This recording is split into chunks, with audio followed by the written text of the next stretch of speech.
नमस्कार दोस्तों, स्वागत है आपका अपने चैनल अल्टीमेट नॉलेज पर। दोस्तों, आप सब लोग इस बात को बहुत अच्छे से जानते हैं कि भले ही आज नरेंद्र मोदी भारत के प्रधानमंत्री क्यों न हो, लेकिन कहीं न कहीं साल 2002 एक ऐसा दिन था जब नरेंद्र मोदी को लेकर के तरह तरह की बातें कही जाने लगी थी और कहीं न कहीं भारत का शांतिप्रिय समुदाय आज तक इस बात को मानता है कि गुजरात के अंदर साल 2002 में जो दंगे हुए थे उसका जिम्मेदार सिर्फ और सिर्फ नरेंद्र मोदी था। लेकिन एक्चुअली में इसके पीछे की सच्चाई कुछ और ही थी। आप लोगों को सबसे पहले इस वीडियो को सुनना चाहिए। ये दिगी राजा मध्य प्रदेश के मुख्यमंत्री थे जब 2002 में गुजरात में घटना घटी। और आप जब वहाँ पर मुख्यमंत्री था मैं, तब आप महामंत्री थे बीजेपी के इंचार्ज में मध्य प्रदेश में। और गुजरात सरकार ने मध्य प्रदेश की सरकार को, महाराष्ट्र की सरकार को, राजस्थान की सरकार को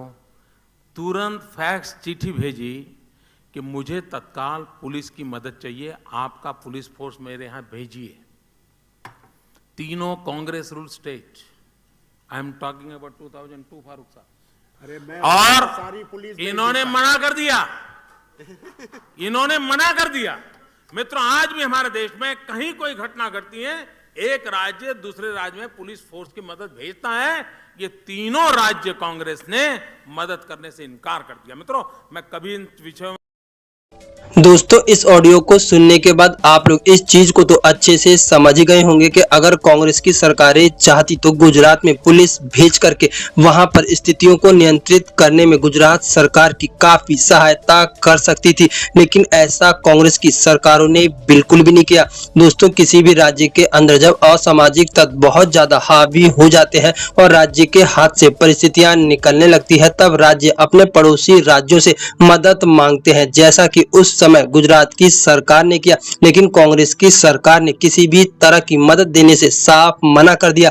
ये इस बात को साफ तौर पर दिखाता है कि गुजरात के अंदर असामाजिक तत्वों को बढ़ाने में और साथ ही साथ गुजरात की छवि को बर्बाद करने में कहीं ना कहीं कांग्रेस सरकारों की पूरी तरह से जिम्मेदारी थी। नहीं तो अगर कांग्रेस की सरकारें चाहती तो गुजरात सरकार की मदद करके वहां पर कानून व्यवस्था को बनाने में गुजरात सरकार की सहायता कर सकती थी। लेकिन भले ही आज भारत में रहने वाला शांति प्रिय समुदाय गुजरात दंगों के लिए नरेंद्र मोदी को जिम्मेदार क्यों न माने, लेकिन इस बात में कोई दो राय नहीं कि गुजरात के अंदर जिस प्रकार की परिस्थितियां उत्पन्न हुई, उन परिस्थितियों को बढ़ाने में कहीं ना कहीं कांग्रेस भी पूरी तरह से जिम्मेदार है। और सिर्फ हिंदू और हिंदुत्व को बदनाम करने के लिए नरेंद्र मोदी पर इसका इल्जाम जड़ दिया गया और नरेंद्र मोदी को भारत के साथ साथ पूरी दुनिया में इस प्रकार का विलन दिखाया गया कि जिस प्रकार से गुजरात में हुए हर हिंसा के लिए सिर्फ और सिर्फ मोदी जिम्मेदार है, जबकि इसके पीछे की सच्चाई तो वास्तविक तौर पर कुछ और ही है। दोस्तों, अगर कांग्रेस की सरकारें चाहती तो समय रहते पुलिस भेज करके गुजरात के दंगे को पूरी तरह से नियंत्रित किया जा सकता था, लेकिन कांग्रेस की सरकारों ने पूरी तरह से आंख बंद कर ली, जो कि इस बात को दिखाता है कि गुजरात दंगों में कहीं ना कहीं कांग्रेस की भी अहम भूमिका है।